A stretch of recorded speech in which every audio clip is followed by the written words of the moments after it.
Buenos días, mis hermanos. Iniciamos este jueves 16 de abril, 8 de la mañana. Iniciamos con las campanadas de nuestros vecinos. Y estamos iniciando también segundo libro de Reyes. Ayer terminamos el primer libro de Reyes, hoy empezamos con el segundo libro de Reyes y seguimos con la crónica y la historia de los reyes de Israel. Después de la muerte de Acab, reinó su hijo Ocosías. Él reinó muy poquito tiempo, reinó apenas 2 años. Vamos a ver esta historia y a extraer algunos principios espirituales que nos ayuden a ser mejores el día de hoy. Vamos a dar gracias a Dios por todos los que están llegando. Gracias, Señor, por cada uno de tus hijos y de tus hijas que tienen hambre y sed de tu palabra, que tienen un deseo de crecer, de conocerte, de avanzar, de vivir en tu voluntad y de vivir bajo tu proyecto. Gracias porque cada mañana, Señor, nos bendices con tu presencia, con tu gracia y con tu favor. Ayúdanos este día a ser mejores, en el nombre de Jesús. Amén. Muy bien, pues ya empezamos a llegar. Bienvenidos todos y todas. Dice, después de la muerte de Acab, Moab se rebeló contra Israel, porque Israel estaba, haciendo tributario a Moab. En cuanto a Ocosías, se cayó por una ventana del piso alto de su palacio. Quién sabe qué andaba haciendo, que se cayó de la ventana. Se asomó demasiado, yo creo, algo así. Y quedó muy lastimado. Y en aquella época, pues, no había la medicina que hay ahora. Entonces envió mensajeros a que consultaran Baal Zebub. Fíjense que la palabra Baal Zebub es el dios de las moscas, o Baal, el dios de las moscas. Era una forma de burla que hacían los del pueblo de Israel o el profeta, porque es Baal Zebul, y Baal Zebul significa que Baal es el príncipe, y Baal Zebub es Baal de las moscas. Entonces, dios de Crón, y mandó a que consultaran a Baal si se iba a recuperar. Pero el ángel del Señor le dijo a Elías el de Tisbé, o a Elías Tisbita: ve al encuentro de los mensajeros del rey de Samaria y pregúntales si acaso no hay Dios en Israel para que tengan que consultar a Baal Zebub, el dios de Crón. Y dile también que yo, el Señor, digo a Ocosías: ya no te levantarás de la cama, sino que vas a morir. Y Elías fue y lo hizo así. Y cuando los mensajeros regresaron ante el rey, este les preguntó: ¿por qué han regresado? Porque salió un hombre a nuestro paso y nos dijo que nos volviéramos al rey. ¿Por qué consultas a Baal Zebub si no hay Dios en Israel o qué? Y también te dice que te vas a morir, que no vas a salvarte de esta enfermedad o de este accidente que tuviste. Y el rey Ocosías les pregunta: ¿cómo iba vestido? No, pues iba vestido con una capa peluda de piel de camello, no dice aquí de piel de camello, pero era como vestía Elías, y un cinturón grueso en la cintura, y pues andaba un poquito, era asceta, se les conoce como personas que viven muy básico, muy básico, que no tienen lujos ni nada. Lo mismo fue Juan el Bautista. Y dice Ocosías: ay, es Elías, ya traía riña desde acá con Elías y luego Ocosías con Elías. Y fíjense que aquí hay algo que tenemos que notar. Eso nos va a ayudar a entender un poquito también lo que viene adelante. En este tiempo, antes de Cristo, había enemistad entre Dios y el hombre. Había enemistad. No podía haber amistad. Dios amaba al hombre, pero había enemistad por causa del pecado entre Dios y el hombre. Por eso es que muchas cosas que vemos nos parecen extremadamente duras, nos parecen como hasta desproporcionadas. Y dice que mandó a un capitán con 50 hombres para que fueran por Elías, para hablar con él cara a cara. Y dice que cuando llegaron, este capitán con sus 50 hombres, profeta, el rey ordena que bajes. Elías respondió, sí, yo soy profeta. Que caiga fuego del cielo y te consuma a ti y a tus 50 soldados. Perdón, leí mal. Si yo soy profeta, que caiga fuego del cielo y te consuma a ti y a tus 50 soldados. Al instante cayó fuego del cielo y los consumió. ¿Por qué tan dramático? ¿Por qué tan drástico? Porque uno de los propósitos de este tiempo era demostrar Dios su poderío y su supremacía, que Él era Dios y que Elías era su profeta. Porque había pugna entre Baal y Dios, y al final de cuentas era entre el hombre y Dios. Y esto volvió a suceder una segunda vez, que mandó a otro capitán. Cuando mandó a un tercero, el tercero le dijo, por favor, dice que llegó y se arrodilló porque ya sabía lo que había pasado con los otros dos emisarios o los otros dos mensajeros. Le dijo, arrodillándose, por favor, profeta, respeta mi vida y la de estos 50 servidores tuyos. Pues antes cayó fuego del cielo, estoy leyendo versículo 14. A los otros dos capitanes y a sus hombres, yo te ruego que me tengas consideración. Entonces, el ángel del Señor, casi siempre cuando vemos el ángel del Señor, no un ángel del Señor, sino el ángel del Señor, casi siempre estamos hablando de Jesús. Porque, ¿cómo sabemos esto? Porque en varias ocasiones cuando se menciona el ángel del Señor, el ángel, no un ángel, y Josué, por ejemplo, se arrodilló delante del ángel del Señor. Le fue permitido arrodillarse. Y por ejemplo, cuando un ángel se le aparece a Daniel y Daniel quiere adorarlo, le dice, hey, detente, o a Juan también el apóstol en Apocalipsis, le dice, no, porque soy igual a las ranas que tú. Entonces aquí parece que es Jesús que le ordenó a Elías, ve con él, versículo 15, no le tengas miedo.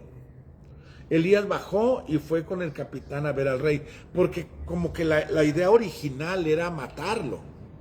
Por eso es que había esta defensa propia, por así decirlo. Y por eso le dice Jesús, no tengas miedo, ve con él.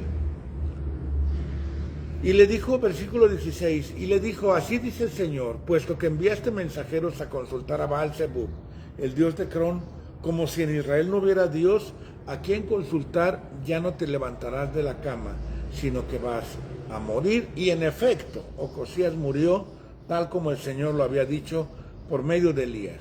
Y como Ocosías nunca tuvo hijos, reinó en su lugar su hermano Joram.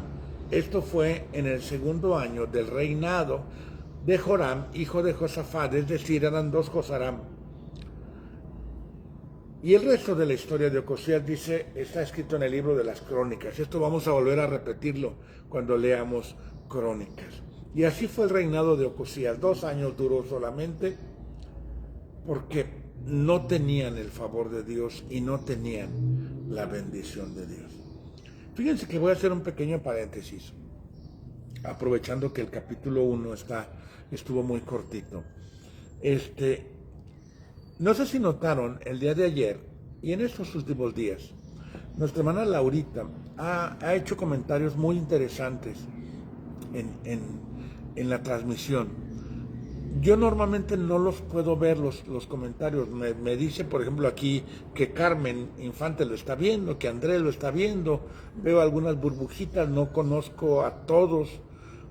Y los comentarios no me salen muchas veces a menos de que yo abra mi Galaxy y ahí puedo ver algunos comentarios. Pero ustedes sí los pueden ver. A mí me gustó mucho los comentarios de Laurita. Creo que son muy acertados, muy atinados. Pueden preguntar entre ustedes, pueden platicar entre ustedes, hacer comentarios acerca de lo que estamos hablando, para que de esta manera se haga más dinámica la enseñanza. Y mi esposa ahorita está ella en la casa, pero está ella también viendo la transmisión y también ella puede comentar y puede preguntar. Y si hay dudas o hay comentarios, yo más tarde los voy a ver, siempre veo todos los comentarios. Entonces sería una muy buena práctica que comentemos, que platiquemos, que digamos cosas que nos parecen relevantes. Y en el capítulo 2 viene esta historia que es triste y alegre al mismo tiempo, que es bonita y es un poquito dolorosa, pero parte de la vida. Porque es cuando Elías es llevado al cielo. Elías no murió como en forma convencional, sino que fue llevado al cielo.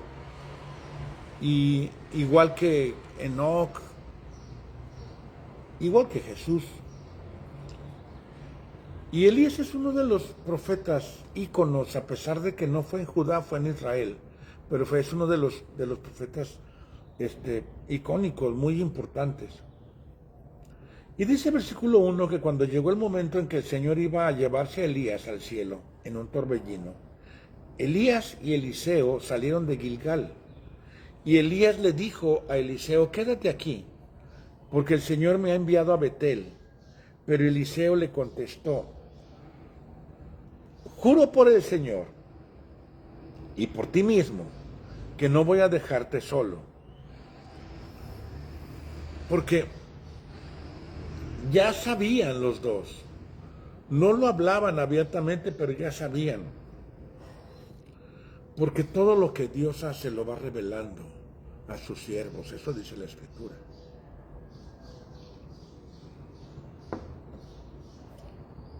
Entonces se fueron juntos a Betel.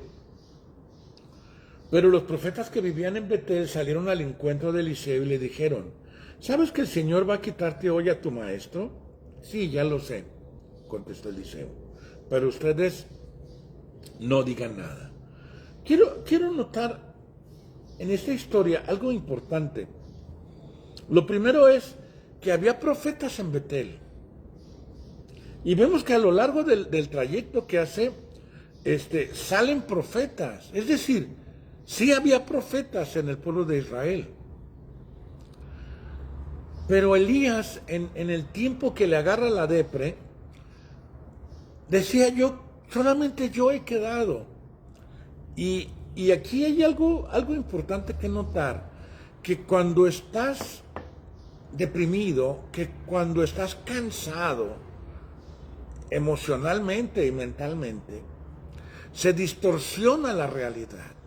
No ves la realidad, no ves lo que Dios está haciendo, no ves cómo Dios está trabajando. A veces oramos por nuestros hijos y no vemos cambios y los vemos iguales, aunque sí realmente sí hay cambios.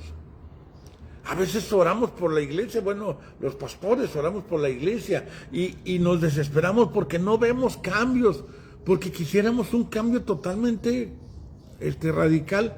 Y sí hay cambios, sí Dios está haciendo algo en tu matrimonio, en tu trabajo, en tu negocio, en tus hijos, en la iglesia, en tu ministerio, en lo que está pasando. Sí vemos cambios, o sea, sí hay cambios, pero no los vemos. Y esto nos lleva a hundirnos en lugar de levantarnos. Y yo veo que aquí hay profetas, muchos profetas, no solamente uno. Y también Dios les había revelado a ellos que Elías iba a ser llevado. No sabían exactamente cómo. Y Eliseo lo sabía. Pero Eliseo les dice, no digan nada. Porque a Eliseo le dolía su maestro, su mentor, con quien había participado en tantas cosas y habían caminado y le había enseñado tantas cosas. Después Elías, versículo 4, le dijo a Eliseo, quédate aquí porque el Señor me ha enviado a Jericó. Pero Eliseo le contestó, juro por el Señor y por ti mismo que no voy a dejarte solo. Entonces fueron juntos hasta Jericó, pero los profetas que vivían en Jericó salieron al encuentro. Otra vez había profetas. ¿Sabes que el Señor te va a quitarte hoy a tu maestro? Sí, ya lo sé, respondió Eliseo. Pero ustedes no digan nada.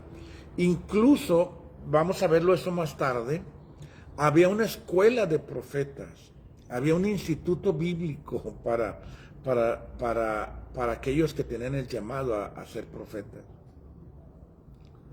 Luego le dijo Elías, quédate aquí porque el Señor me ha enviado al Jordán. Pero Eliseo le contestó, te juro por el Señor y por ti mismo que no voy a dejarte solo. Entonces fueron los dos. Pero los 50 profetas, o sea, los de Jericó, llegaron y se detuvieron a cierta distancia frente a ellos. Elías y Eliseo por su parte. Está cargada de mucha emoción esta historia. Entonces Eliseo tomó su capa, la enrolló y golpeó el agua. Y el agua se hizo a uno y a otro lado, como en el Mar Rojo, y cruzaron el río por terreno seco. En cuanto cruzaron, dijo Elías a Eliseo, dime qué quieres que haga por ti. O sea, como no lo dejaba, y Elías le decía, quédate aquí, y Eliseo persistía.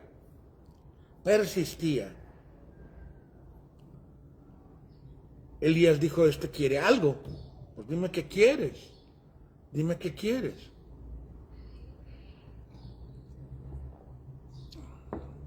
¿Qué tanto quieres lo que quieres? ¿Qué tanto quieres lo que quieres? Porque cuando quieres algo con mucha fuerza, vas a persistir y no vas a permitir que nada te detenga en lo que tú te has propuesto. Cuando lo quieres poco, no vas a persistir. En el primer obstáculo que veas, te vas a retirar. Y Eliseo quería algo importante. Le dice Eliseo, quiero recibir una doble porción de tu espíritu. No significa que Eliseo quería el doble de poder que tenía Elías, sino quería la herencia. Quería ser el sucesor de Elías. Quería ser la continuidad del ministerio de Elías, porque la doble porción se le daba al hijo primogénito. Era la herencia del hijo primogénito. Y era lo que Eliseo quería. Yo quiero continuar con tu ministerio, con lo que Dios te escogió. Y le dice Elías, no es poco lo que pides, es decir, estás pidiendo algo grande que no está en mis manos. O sea, yo no puedo decidir si tú serás el sucesor o no. Es algo que Dios tiene destinado en su perfecta y santa voluntad. Es algo que solamente Dios lo puede decidir si sí serás el sucesor o no serás el sucesor. Y le da una señal. Pero si logras verme cuando yo sea separado de ti, te será concedido. De lo contrario, no se te concederá. Porque yo puedo desear con todo mi corazón que George sea mi siguiente generación, o que Isaí, o que Daniel, o que Alejandra, o Nicole, o no sé, o Dominic, o quién sabe, puedo mencionar a todos los jóvenes y niños y adolescentes que hay en la iglesia. Pero no es quien yo designe, no es quien yo ponga, es Dios el que lo hace, es Dios el que pone y el que quita. Y vemos qué tanto lo quieres, qué tanto lo quieres. Si de verdad lo quieres, vas a luchar, vas a trabajar, vas a esforzarte, vas a persistir a pesar de un obstáculo y a pesar de otro y a pesar de que el panorama se vea difícil y que no pinte bonito. Porque si voy a ser el sucesor de una mega iglesia con muchos diezmos y un gran edificio y todo, ay sí, qué padre, yo lo quiero. Y le dice Elías, no es poco lo que pides. Y aquí también entra algo. Si de verdad quieres algo, no importa que te parezca difícil o imposible. Si de verdad quieres algo. Y no me refiero a una casa, un carro. Ah, sí, señor, un Lamborghini. Porque no voy a pedir poco, voy a pedir mucho porque tengo un Dios grande. No, tenemos que irnos a lo que trasciende, a lo que cambia, a lo que impacta. Porque muchas veces, dice Santiago, por eso no reciben. Porque no reciben porque piden, o sea, no piden, dice, y cuando piden mal. Piden para gastar en tus propios deleites, o sea, tus sueños apestan, le dice Santiago. Tus sueños son malos porque estás pensando únicamente en bienes materiales y en lujos y casas y carros. Esos son tus sueños. Eliseo no estaba pidiendo cosas vanas. Él estaba pidiendo ser parte del proyecto de Dios. Quiero ser parte de tus planes, Señor. Quiero formar parte de tu equipo de trabajo.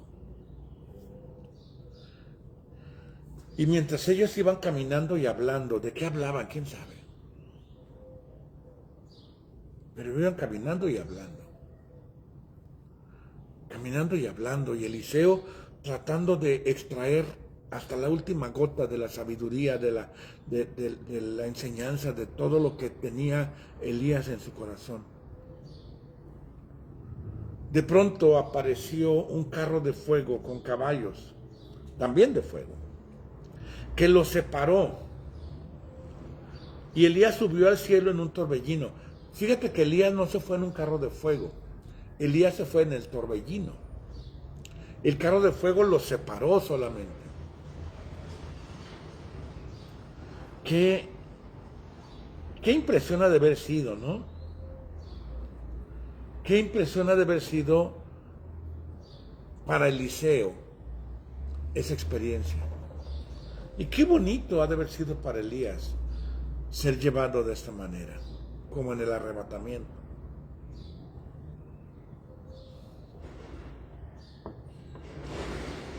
Al ver esto, versículo 12, Eliseo gritó, Padre mío que has sido para Israel como un poderoso ejército. Le estaba llamando Padre mío a Elías, porque fue como un padre para él. Fue como un padre para él y le dice, tú fuiste más grande que un ejército, o sea, tenerte a ti de nuestro lado o que tú estuvieras aquí fue como tener un ejército, porque lo que Dios hacía a través de Elías, era grande, fuerte. Y dice, después de esto no volvió a ver a Elías. Casi terminamos con el tiempo, vamos a apurarnos. Dice que entonces tomó su ropa y la rasgó en dos. Luego recogió la capa. ¿Recuerdas la capa que había puesto sobre Eliseo en el llamado? Era el manto profético. Era el manto profético. Esa fue la señal que Dios lo había escogido como el sucesor de Elías, que cayó el manto profético. Cayó ese manto y Elías lo toma. Y dice que enseguida, igual que Elías, es que está bien parecido el nombre de Eliseo con Elías. Y yo creo que a todos, a mí muy seguido. perdón, muy seguido se me confunde. Enrolló el manto de Elías, Eliseo, lo tomó y golpeó el agua como lo había hecho Elías y exclamó: ¿dónde está el Señor, el Dios de Elías? Esto me encanta, esto me encanta. Yo le dije, cuando yo acepté el llamado de Dios, cuando yo sentí el llamado para el servirle, y yo le dije a Dios que sí, le dije: Señor, pero yo quiero ver al Dios de Elías. Yo te sirvo, pero yo quiero ver al Dios de Elías, al Dios de Moisés. Yo quiero ver a Jesús, el que sirvió Pablo, el que siguió Pedro. Yo quiero ver esa realidad en mi vida. Yo pensando en el Jordán, quiero que se abra. Yo no quiero predicar un Dios de teoría. Yo no quiero predicar letra, yo no quiero predicar algo bonito. Yo quiero ver tu mano, quiero ver tu poder en mi vida. Y te lo digo con todo mi corazón, yo he visto el poder y la mano de Dios en mi vida a lo largo de estos años de ministerio. Ya son más de 40 años que yo acepté el llamado de Dios. ¿Dónde está el Dios de Elías? Apenas había golpeado el agua cuando ésta se hizo a uno y a otro lado, y Eliseo volvió a cruzar el río. Los profetas de Jericó que estaban enfrente dijeron al verlo: el espíritu de Elías reposa ahora en Eliseo. Reconocieron el ministerio de Elías en la vida de Eliseo, ese testimonio. Y luego se aferraron a querer buscarlo. Dice: mira, somos como 50, déjanos ir a buscarlo. A lo mejor por ahí lo aventó el Señor. Le dice Eliseo: no vayan. No, déjanos. Bueno, vayan. 3 días lo estuvieron buscando. Porque aunque hubieran encontrado un cuerpo, no era Elías, ya Elías estaba con el Señor. Es solamente la funda, es solamente el envoltorio. Y les dijo Eliseo: pues ya les había dicho para qué iban, pero bueno. Les advertí que no fueran. Y luego viene, ya con esto terminamos. Es que no se fijan que casi nunca nos alcanzan, no quedan dos partecitas de la historia. Los habitantes de la ciudad le dijeron, los de Jericó: mira, la ciudad tiene una buena situación, como puedes ver, pero el agua es mala y la tierra estéril. Les dice Eliseo: tráiganme un tazón nuevo con sal. ¿Por qué con sal? Porque la sal representaba pacto. Yo he entendido esto a lo largo de mi vida. A Dios le gustan los pactos. A lo largo de toda la historia, Dios ha hecho muchos pactos con el ser humano. Ahora estamos viviendo el nuevo pacto en la sangre de Cristo. A Dios le gustan los pactos. Que tú hagas un pacto, a Dios le gusta. Que tú hagas un pacto con Dios. Que tú te comprometas con Él. Y dijo Eliseo: así dice el Señor, yo he purificado esta agua y nunca más causará muerte ni hará estéril la tierra. Y luego dice que cuando salían de allí, un grupo de muchachos de la ciudad salió y comenzó a burlarse de él y le gritaba: sube calvo, ese pelacuas. Se burlaban de él, como que ya estaba grandecito Eliseo y pues al parecer estaba calvo. Tenía poco pelo o nada de pelo. Y se comenzaron a burlar de él, el pelón. El pelacuas, no sé cómo lo sería en la actualidad. Y Eliseo se volvió hacia ellos, los miró y los maldijo en el nombre del Señor.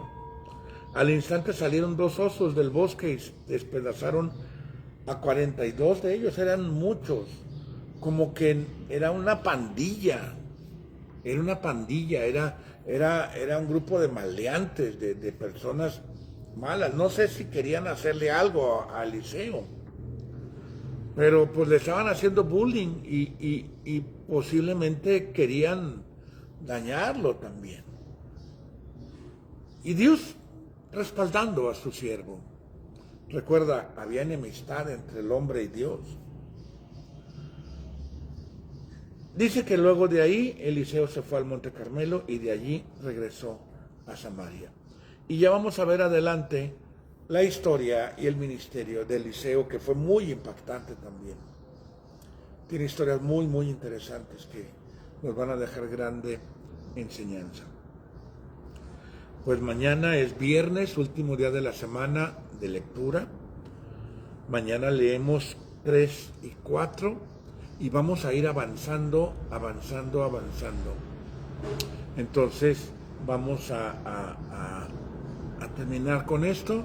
Les mando un abrazo, un saludo a todos. Espero que tengan un excelente día, que Dios los bendiga en todo lo que hagan, que todo lo que hagan el día de hoy prospere, funcione, que Dios les dé paciencia, sabiduría, que disfruten este día, que se deleiten en lo que suceda y que Dios nos guarde y nos proteja. Nos vemos el día de mañana en punto de las 8, no sé dónde, pero donde quiera que esté, ahí nos conectamos. Bendiciones.